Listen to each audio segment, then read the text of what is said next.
Cumprimento o Dr. Norberto Rosa. Eu vou começar por uma das situações que tinha elencado na sua intervenção inicial, quando referiu que as contas foram sempre apresentadas sem reservas nem ênfases e vangloriou-se, no fundo, disso. O Dr. Norberto Rosa sabe que nós tivemos aqui connosco já os auditores Oliveira Rego e Associados, que nos prestaram aqui algumas informações, nomeadamente a dizer que só não colocavam diversas reservas nos seus relatórios, no fundo, para não alarmar a população e a quem de direito. E que reuniam com o Conselho de Administração e só depois é que emitiam os pareceres sobre as contas. O Dr. Norberto Rosa já nos disse aqui que esteve em algumas destas reuniões, certo? Sim. Eu cumprimento a sua deputada Liliana Sousa, em primeiro lugar. Efetivamente tive aqui, permita-me só, usou aqui uma expressão de vangloriação, não tem bem a ver com isso, eu acho que deve ser o objetivo. E, efetivamente, o que conta é as posições que, efetivamente, todas essas entidades tomaram, nomeadamente a Deloitte, que era o auditor externo e que, quer o revisor oficial de contas, quer o Conselho Fiscal, tomavam por bem muita dessa informação. Não sei se os senhores deputados vão ouvir ou não a Deloitte, mas era a entidade que, durante este período, foi sempre auditor externo e que sempre certificou, como eu disse aqui, as contas sem quaisquer reservas. Nas reuniões em que tínhamos com o Revisor Oficial de Contas, o Conselho Fiscal, discutíamos as contas e nunca houve nenhuma situação em que considerassem que havia algum problema relativamente às contas. Houve questões, fundamentalmente a nível do controle interno, que é natural, deficiências, insuficiências, que eram detectadas e identificadas e que nós tentávamos resolver. Relativamente às contas, eram analisadas detalhadamente e, nomeadamente, em relação à questão que tem a ver com as imparidades, todos os processos eram discutidos previamente com os auditores, já expliquei toda a metodologia, e nunca houve nenhuma observação da parte do Conselho Fiscal, mais tarde do Conselho de Auditoria, do Revisor Oficial de Contas, nessas reuniões em que aprovávamos as contas antes de apresentar à Assembleia Geral. Nessas reuniões pedíamos sempre a opinião do Revisor Oficial de Contas, ele expressava a sua opinião, e depois das reuniões da Assembleia Geral também ele tinha direito a expressar a sua opinião e nunca houve nenhuma referência a dizer que havia quaisquer problemas, quaisquer reservas relativamente às contas. E, portanto, é isso que está escrito, foi isso que se passou nas reuniões que eu estive com eles e, portanto, essa situação não posso comentar porque não corresponde a nenhuma experiência pessoal que eu tive quer com o Revisor Oficial de Contas, o Dr. Oliveira Rego, com o Presidente do Conselho Fiscal, o Professor Paz Ferreira. Permita-me só a insistência, porque o que aqui realmente nos foi dito foi que existiam diversos problemas na Caixa já na altura e que isso foi sempre, no fundo, dado a conhecer ao Conselho de Administração. E eu até vou aqui citar algumas das frases que foram ditas. Reservas por parte do Oliveira Rego. Reservas é uma penalização, depois mais à frente, reservas é uma penalização e depois mais à frente disse todos esses assuntos e isso era discutido até ao limite com a Caixa de Administração e era por isso que não apareciam na certificação legal de contas e faziam isso através de um processo dialético. Portanto, o que nos diziam, no fundo, é que utilizavam um processo dialético para tentar, talvez, minimizar, digamos assim, a informação que saía cá para fora. Tem conhecimento disto? Nas reuniões, eu participava nas reuniões com os auditores externos, com o Conselho Fiscal, onde que apresentava as contas e nunca essa situação me foi reportada. Nas reuniões do Conselho de Administração, também isso nunca ocorreu.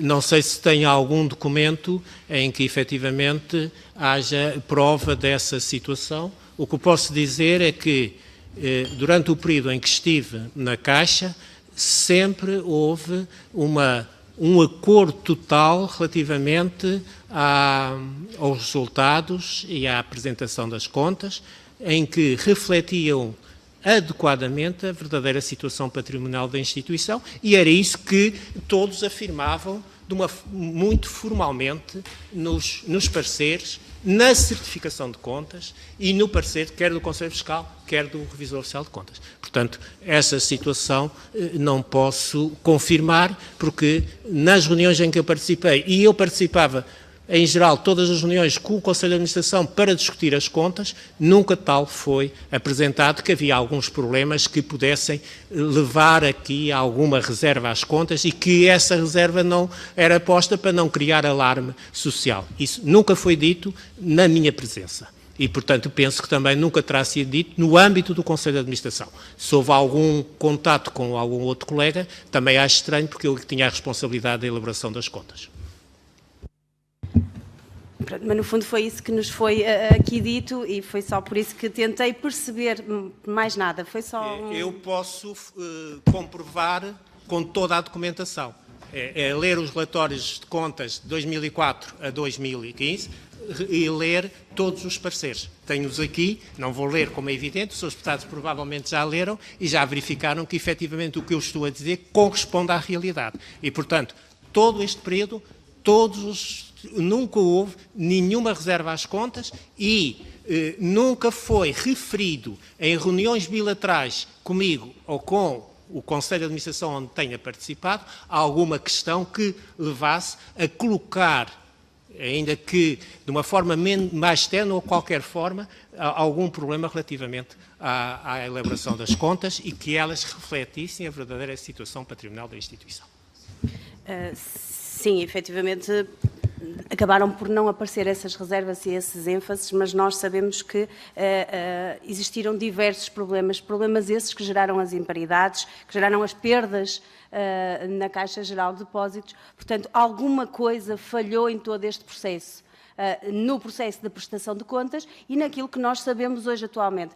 Por toda a razão que o doutor tenha naquilo que está a dizer, nós só aqui, neste momento, só estamos a tentar perceber o que é que se passou durante todo este processo, o que é que falhou, porque realmente alguma coisa falhou na prestação de contas da Caixa Geral de Depósitos. Senhora Deputada, permita-me que discorde. As contas refletiram sempre as perdas que foram ocorrendo. Ou seja, sempre que houve perdas, foram reconhecidas nas contas. As contas, desde, e pelo menos posso garantir, e antes também isso naturalmente acontecia, entre 2004 e 2012, sempre refletiram de uma forma clara e inequívoca a verdadeira situação e as perdas resultantes destas situações. Aliás, todas estas perdas que são aqui referidas, destes créditos, foram refletidas nas respectivas contas, de acordo com as regras que deviam ser feitas em termos de imparidades, e como eu disse, essas contas e essas imparidades resultavam em relatórios semestrais que os auditores enviavam ao Banco de Portugal, explicando a metodologia, penso que os senhores deputados devem ter esses relatórios, em que, efetivamente, nunca houve nenhuma questão relativamente a esse assunto. Apenas em 2011, como eu referi, no âmbito do CIP e de inspeções mais pessoais, é que houve aqui algumas correções em que foram corrigidas, como é natural, e que foram refletidas logo nas contas de 2011. Portanto, uma questão uma questão quase de ponto de honra, é que, efetivamente, as contas sempre refletiram, e isso está atestado por todos os responsáveis por atestar essa situação, incluindo também os próprios a autoridade de supervisão. Aliás, quando há o AQR, o Asset Quality Review, em 2015, efetivamente dito que a situação da Caixa reflete, a situação patrimonial está bem refletida nas contas e não há nenhum problema relativamente a essa situação. Mudando agora de assunto, relativamente à SONAI, um dos pontos cuja participação da Caixa Geral de Depósitos foi importante foi na OPA da SONAI APT. Podem explicar-nos, no fundo, todo este processo e porque é que a Caixa Geral de Depósitos votou contra? De forma resumida, obviamente. Sim. É o seguinte, sobre esse assunto, por acaso tenho uma lembrança do que é que se passou em termos do Conselho de Administração. Havia o processo da OPA, que estava a decorrer, e a Caixa tinha uma participação significativa na PT. E, portanto, a posição da Caixa não seria indiferente em termos, poderia não ser indiferente em termos do resultado da OPA. E o assunto foi discutido em Conselho de Administração. Eu recordo-me nessa reunião de Conselho ter perguntado ao Presidente se, para aquela situação concreta, já que a Caixa tinha uma participação da PT e tinha de alguma forma essa participação da PT em nome do Estado, porque estava parqueada na Caixa, mas era uma participação que de alguma forma correspondia a uma influência do Estado na própria PT, perguntei se havia alguma orientação do acionista relativamente à posição da OPA. Foi-me referido explicitamente que não e que tínhamos toda a liberdade para tomar a decisão de favorável ou desfavorável relativamente à OPA.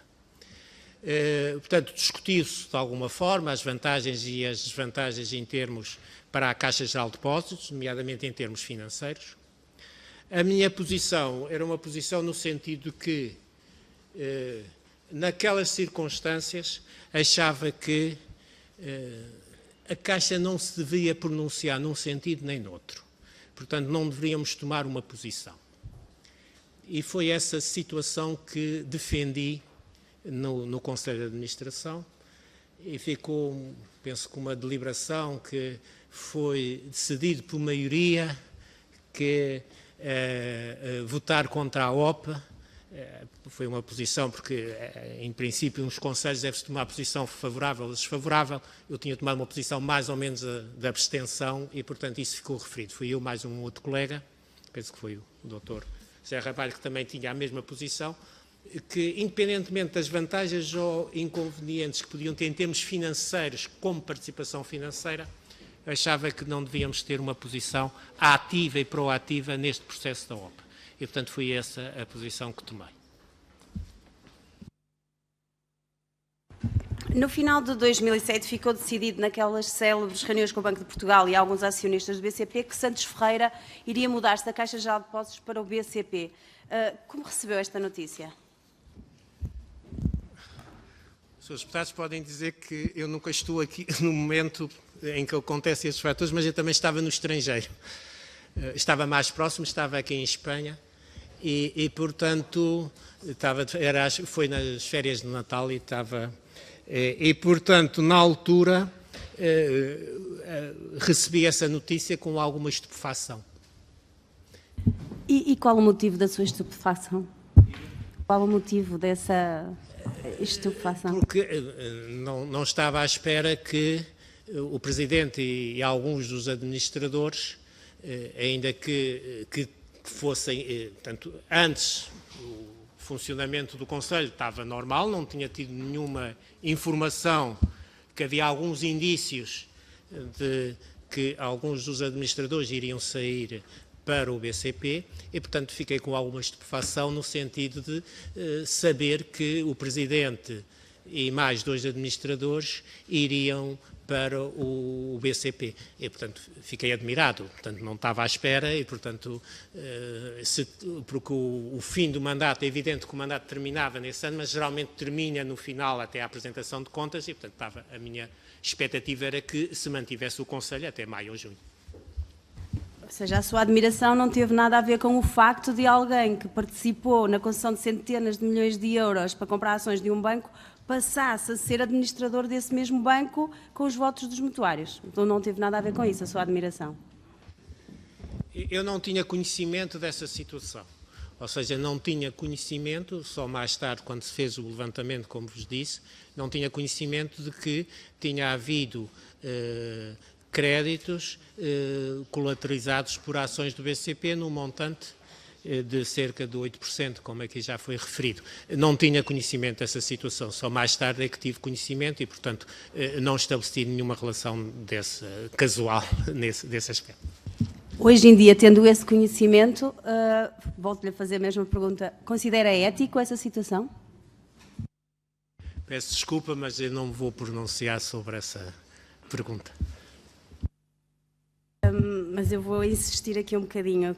Como é que nós conseguimos explicar, no fundo, aos portugueses este, chamemos-lhe um ciclo vicioso, que é, no fundo, o Governo nomeia o administrador da Caixa Geral de Depósitos, que depois decide o empréstimo para a compra de um outro banco concorrente, que depois, através de alguns peões, e depois esse mesmo decisor vai para a administração desse mesmo banco. Podemos aqui quase considerar que a compra de posições foi para uma dança de cadeiras?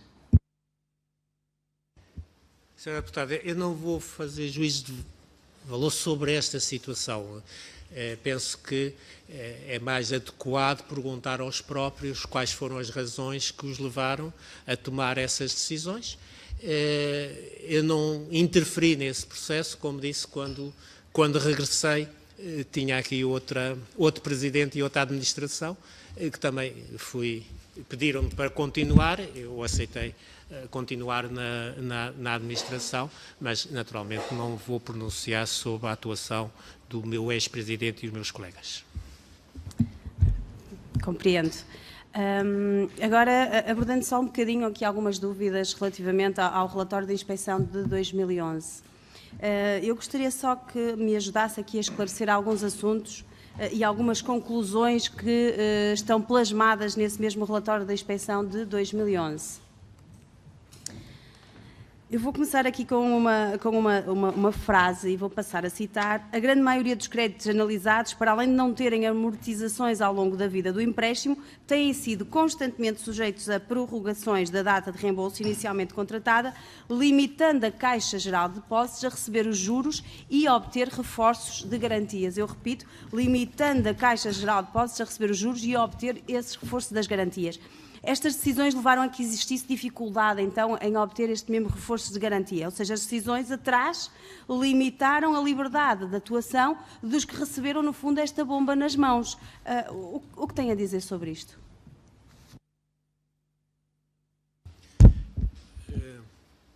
Eu penso que está aqui a referir a alguns créditos com o colateral de ações, não é?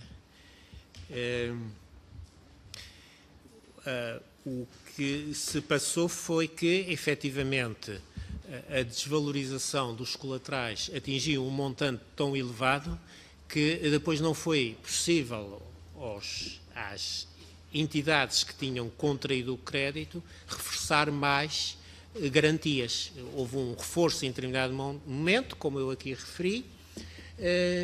A partir de determinado momento não foi possível garantir mais esses reforços. E, portanto, aqui não tenho muito mais a dizer.